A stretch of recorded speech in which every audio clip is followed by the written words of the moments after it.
জুয়া একটি প্রচলন কথা মাত্র। জুয়া এবং বেট দুটোই একই। বেটও যাকে বলে, জুয়াও তাকে বলে। জুয়া ১৬৩৯ সালে ভেনিস শহর, ইতালির ভেনিস শহরে প্রথম একটি জুয়াঘর নির্মাণ করা হয়েছিল। সেই ১৬৩৯ সালে জুয়াঘর মানে যেখানে জুয়া খেলা হতো, সেই ঘরটা নির্মাণ করা হয়েছিল ইতালির ভেনিস শহরে সর্বপ্রথম। কিন্তু জুয়ার উৎপত্তি কোথা থেকে এটা এখনো অজানা। আর তারও অনেক আগে, যেমন ঘোড়ার দৌড় প্রতিযোগিতা হয় না আমাদের এলাকায়, এটা এক ধরনের জুয়া। ১০টি ঘোড়া ছুটলো, একটি জিতে গেল, যে জিতলো সে পুরস্কার পেল। এটা এক ধরনের জুয়া বা বেট। আমরা চলতে ফিরতে এখানে ওখানে কিন্তু জুয়া খেলে ফেলি, কিন্তু এটা আমরা বেট হিসেবে ধরে রাখি। যেমন ধরে রাখেন, সকালে উঠলাম, এই শীতের সকালে উঠে আমাদের জামতলাতে গিয়ে দেখি একজন বসে আছে। বললাম যে, তুমি যদি এখন এই পুকুর থেকে ১০টা ডুব দিয়ে উঠতে পারো বা ১০০টা ডুব দিয়ে উঠতে পারো, তোমাকে দেবো ৫০০ টাকা। তখন সে ব্যক্তি বলল, হ্যাঁ আমি রাজি আছি, আমি ৫০০ টাকায় তোমার সাথে বেট ভানলাম। মানে যদি আমি না পারি তাহলে তোমাকে আমি দেবো ৫০০ টাকা, আর যদি পারি তাহলে তুমি আমাকে দিবা ৫০০ টাকা। হ্যাঁ, কথা কাজে ঠিক আছে। সে ডুব দিয়ে উঠলো ১০০টা। এখন যে ব্যক্তি বেট করছে সে ব্যক্তি ৫০০ টাকা হেরে গেল। এটা এক ধরনের জুয়া। তবে জুয়া খেলার মধ্যে যদি এখন বলা যায়, জুয়া ঘরের ভেতরে মানে জুয়ার আসর যেখানে বসা যায় সেখানে কি ধরনের জুয়া খেলা হতো। ভিডিও জুজু নামে এক ধরনের জুয়া ছিল, যেটা সেখানে খেলা হতো। তারপরে যদি আপনি লুডো খেলতে চান, সেটাও তার ভিতর খেলতে পারতেন। এ ধরনের জুয়ার আসর অনেক ধরনের খেলা যেত, অনেক ধরনের খেলা ছিল। তার মধ্যে গিয়ে সেই জুয়া ঘরের ভিতরে গিয়ে আপনি তখন খেলতে পারতেন। যদি এখন চান এখনো পারবেন, কিন্তু এখন বাংলাদেশের জন্য, বাংলাদেশে কিন্তু এটা অ্যাভেলেবল না, কিন্তু অন্য দেশে, কিছু কিছু দেশে এটা অ্যাভেলেবল রয়েছে। কিন্তু ইসলাম ধর্মে কি বলে? ইসলাম ধর্মে কখনো এটা বৈধ বলে নাই, অবৈধ বলেছে। মানে এটা অবৈধ। ইসলামের শরিয়াতে যদি আপনি এটা জুয়ার টাকা দিয়ে কিছু করেন, সেটা হারাম হয়ে যাবে।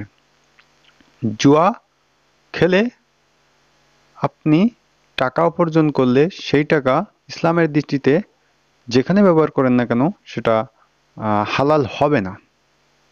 আর যদি খ্রিস্টান অথবা অন্যান্য কিছু ধর্ম রয়েছে যেখানে বলা হয়, কিছু কিছু লোক বলে যে এটা বৈধ এবং কিছু কিছু লোক বলে যে এটা অবৈধ।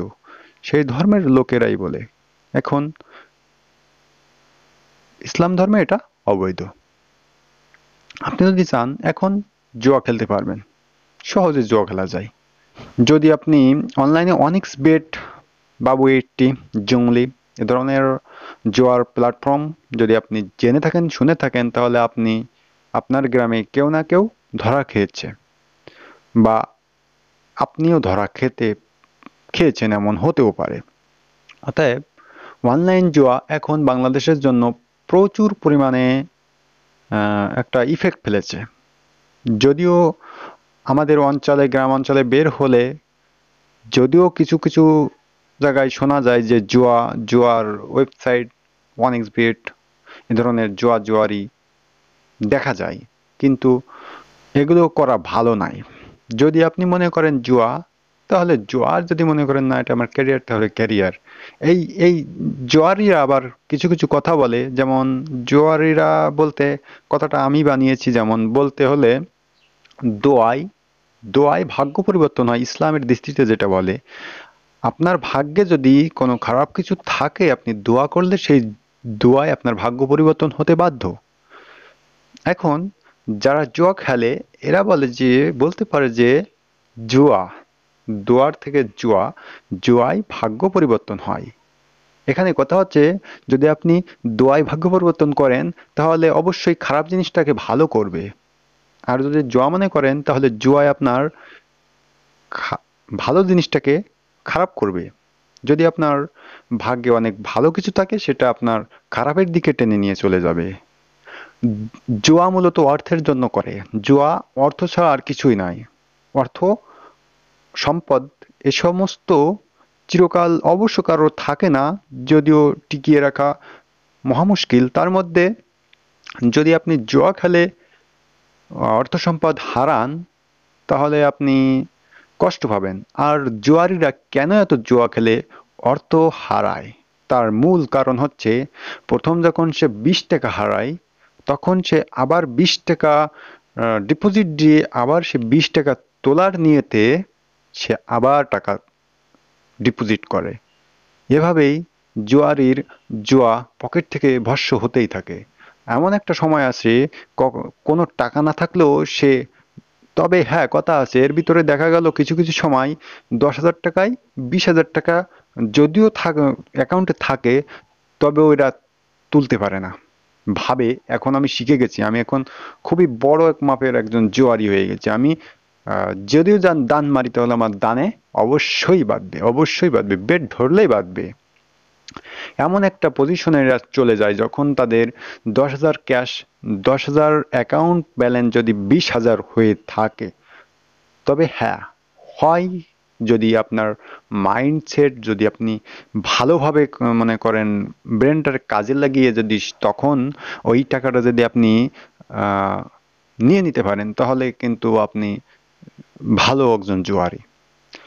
জুয়া শুধু বাংলাদেশে, আমাদের বাংলাদেশে অ্যাভেলেবল নয়, কিন্তু কিছু কিছু কান্ট্রিতে এটা অ্যাভেলেবল রয়েছে। সেখানে ওপেনলি জুয়া খেলা যায়, সেখানকার আইনে বলা হয়েছে এটা তোমরা খেলতে পারো, কোনো সমস্যা নাই, কিন্তু কিছু নিয়ম কানুন তো অবশ্যই থাকবে। কিন্তু এটা বাংলাদেশে অ্যাভেলেবল না, তাই এটাতে কেউ আসবেন না।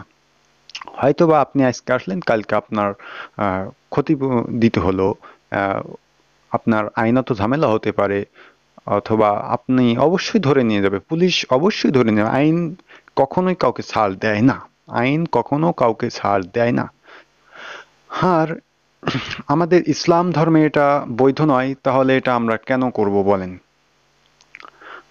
আর আপনি যদি মনে করেন ক্রিপ্টোকারেন্সি, এটাও আমাদের বাংলাদেশে অ্যাভেলেবল নয়, তবে হ্যাঁ শেয়ার মার্কেট প্রত্যেকটা দেশে অ্যাভেলেবল রয়েছে, আপনি শেয়ার মার্কেট করতে পারেন। শেয়ার মার্কেটও কিছু কিছু বলা যেতে পারে, আমার কাছে কিছু কিছু ভাবে মনে হয় ইনভেস্ট ইনভেস্ট ইনভেস্ট ভাবা ভাবা যায়, কিন্তু আহ, মানে অনেক গভীরে গিয়ে হালকা করে বোঝা যায়, একটা হালকা হালকা জোয়া জোয়া ভাব মনে হয়। শেয়ার মার্কেটে অনেকেই কিন্তু ফকিরপতি হয়েছেন এবং অনেকেই কোটিপতি হয়েছেন, এটাতে কোনো সন্দেহ নাই। ফকিরপতি অনেকেই আছেন। শেয়ার মার্কেটও এমন করতে পারে, জোয়ার মার্কেটও এমন করতে পারে, ক্রিপ্টো মার্কেটও এমন করতে পারে। ফরেক্স কেটা কি করবে আমি যা বলতে পারবো না, আমি আর করিনি কখনো। তবে জুয়া আমি এই পর্যন্ত, আমি এখনো পর্যন্ত কখনো এটা করিনি বা খেলিও নাই। তবে শোনা যায় গ্রামঘাটে, আমাদের গ্রামাঞ্চলে বের হলে এটা শোনা যায় যে জোয়ারি কেমন কি করে নাকি, এমন শোনা যায়, কিন্তু আসলে সেটা সত্য কিনা সেটাও আমি জানি না। তবে হ্যাঁ, কিছু কিছু ভিডিও আসে আমার সামনে যে জুয়ায় এটা হারিয়েছে ওটা হারিয়েছে, উম, শেষ সে এখন মৃত্যুবরণ করছে। খবরে আর কি, শুনে রাখা ভালো, জেনে রাখা ভালো। যদি আপনার ভালো লাগে, তাহলে আপনি আহ, ছেড়ে দিতে পারেন আমার কথাগুলো। সর্বশেষ বলে যেতে চাই, জুয়া জুয়া জুয়ার টাকা হালাল হয় না, এবং জুয়ায় কখনো কোটিপতি হওয়া যায় না। জুয়ায় আপনার ক্ষতি হবেই। জুয়া খেলে জুয়ারিরা অবশ্যই অনেক খারাপ পথে চলে যায়, অনেক নেশাদ্রব্য জাতীয় দ্রব্য পানও করে থাকে। অনেক সময় জুয়ার কারণে বাড়িও বিক্রি করে থাকে, অনেক সময় তার নিজের স্ত্রীকেও বিদায় দিতে হয়। এমন অনেক অনেক ঘটনা পাওয়া যায়, এবং কিছু কিছু ভিডিওতে দেখা যায়, সিনেমা এবং অনেক কিছুতে দেখা যায়, বোঝা যায় আসলে সেগুলো কিছুটা হলেও সত্য কিন্তু আছে, মিথ্যা কিন্তু হয় না। জুয়ারিরা কি করে, জুয়ারিরা ভাবে আজকে আমার বাবা মা বকছে, আমি 20 টাকা ভরে আমি 200 টাকা বা 500 টাকা বা 1,000 টাকার মালিক হতে চাই, যদিও আমি মালিক হই তখন আমি আমার বাপ মার হাতে 10টা টাকা দিতে পারবো, আমি 20টা টাকা দিয়ে দিতে পারবো, বাপের কাছ থেকে নিয়েছিলাম তো এটা আমি দিয়ে দেবো। আরো আমি যখন আমি 2 লাখ টাকার মালিক হয়ে যাব, জুয়া আজকের 50,000 টাকা বেট করলাম, এখন আমি 2 লাখ টাকার মালিক হয়ে যাবো, ওই 2 লাখ টাকার মালিক হওয়ার পর আমি একটা বিজনেস দাঁড় করিয়ে দেবো। এটা অবশ্যই সবারই স্বপ্ন থাকে। জুয়ারিগের ধাপ হচ্ছে বড় হওয়া, কিন্তু অনেক বড় হতে গিয়ে অনেক ছোট হয়ে যেতে হয়। এটা অনেক জুয়ারির ক্ষেত্রে ঘটেছে, তাই আপনার ক্ষেত্রেও ঘটবে না এমন কোনো গ্যারান্টি নাই, হতেই পারে। আপনি ভালো হয়ে থাকলে ভালো, আর যদি ভালো না হয়ে থাকেন, যদি আপনি জুয়াই খেলতে থাকেন, তাহলে আমি আপনাকে বলবো না, ইতিহাস বলে রেখেছে জুয়াই অর্থ সম্পদ অবশ্যই হারাতে হয়। জুয়ায় আজকে আপনি 2 লাখ টাকার মালিক, অবশ্য জুয়ায় আপনি কালকে 2 টাকার মালিক। এমনও অনেক অনেক ইতিহাস রয়েছে। এখানে ইতিহাস কখনোই 2 নম্বরই করবে বলে বলা যায় না।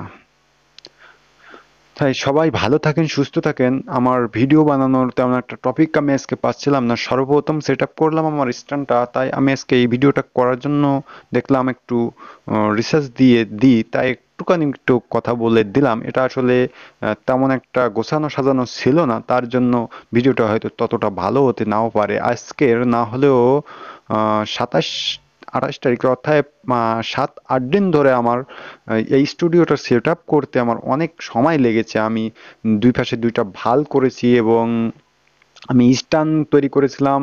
প্রথমে এক ধরনের স্ট্যান্ড তৈরি করেছিলাম, তারপরে আরেক ধরনের স্ট্যান্ড তৈরি করেছিলাম, তারপরে এর ভিতরে তো অনেক ধরনের ভাবনা দিয়ে দিচ্ছি। কত প্রকারের ভাবনা দেওয়ার পরে কিছুটা একটু ভালো করে বানানোর পরে আজকে একটু ভালো লাগছে, স্ট্যান্ডটা দেখতেও মোটামুটি ভালো লাগছে। আমি স্ট্যান্ড কিনতে পারতাম, কিন্তু আমাদের উপজেলা পর্যায়ে গিয়ে দেখি এখানে ঠিক তেমন একটা স্ট্যান্ড ভালো নাই। অনলাইনে যদিও তার দাম আহ, কম, এখানে অতিরিক্ত দাম চাওয়াতে আমি দেখলাম যে এটা আমি অনলাইন থেকে ক্রয় করলে আমার কিছুটা আমি প্লাস পয়েন্ট পাবো আর কি। আর হ্যাঁ, আমি আহ, পণ্যের অনেক কিছু জানি। আমি কিছু কিছু সময় আহ, কিছুদিনের জন্য আমি এই ধরনের প্রোডাক্ট নিয়ে আমি কিছুটা রিসার্চ করেছিলাম, আর সেজন্য আমি এই প্রোডাক্টের কেমন কি দাম কি হতে পারে এগুলো আমি জানি। তারপরও আমি গিয়েছিলাম যে আসলে আমাদের উপজেলা পর্যায়ে এটার দাম কেমন, তার জন্য গিয়েছিলাম, কিন্তু আমার সেটা অতিরিক্ত দাম করার কারণে আমি দেখলাম যে এটা অনলাইন থেকে নিলেও আমার এর থেকে অনেক কম পড়বে। তারপরে আবার বাড়ি এসে ভাবলাম যে সামান্য আমি তো শুধুমাত্র একটি ভিডিও বানাবো, আমার ক্যামেরা স্থির থাকবে, আমি শুধু সামনে গিয়ে কিছুটা কথা বলবো।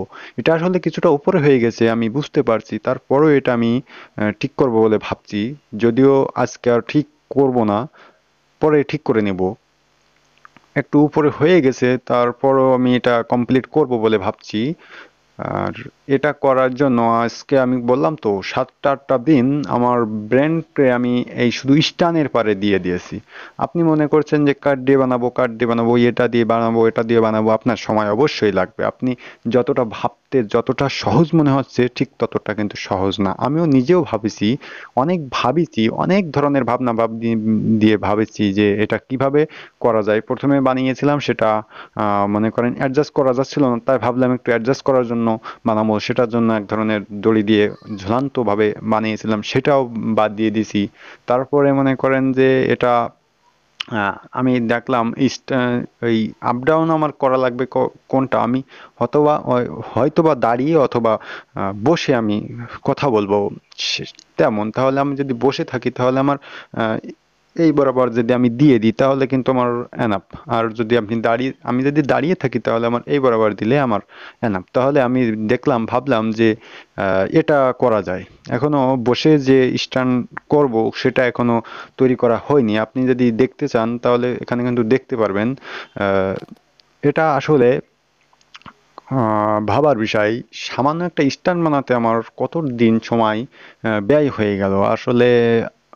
যদি একটা প্রোডাক্ট যদি আপনি লঞ্চ করতে চান তাহলে তাদের কি পরিমাণ কষ্ট করতে হয়, কি পরিমাণ ভাবতে হয়, আসলে এটা ভাবার বিষয়। আপনি ব্যবহার করেন তো এটা আপনি বুঝতে পারবেন না। সামান্য এই যে মাইক্রোফোন, এটা আসলে আহ, কিভাবে তৈরি হয়েছে, আসলে এটার ভিতরে কি আছে সেটাও তো আমি জানি না। সামান্য শুধু জানি উপরে ভলিউম বাটন, ইকো বাটন, এমন তেমন যেমন তেমন একটা বানিয়েছে। এই যে স্ট্যান্ডটা দেখতে পাচ্ছেন, এই যে স্ট্যান্ডটাও কিভাবে তৈরি করেছে এটা কিন্তু আমার কাছে, যদিও আপনাকে প্রথম তৈরি করতে দেওয়া হবে এইটা বানাতে, তারপরেও এটা আপনার রিসার্চ করা লাগবে, ভালোভাবে রিসার্চ করে এই ধরনেরই বানাবেন, কিন্তু সময় তো আপনার লাগবেই, অবশ্যই লাগবে। যাই হোক, ভিডিওটা আমি আসলে, যদিও কথা বলতে বলতে আমি কোন জায়গা থেকে কোন জায়গায় চলে যাই এটা খুব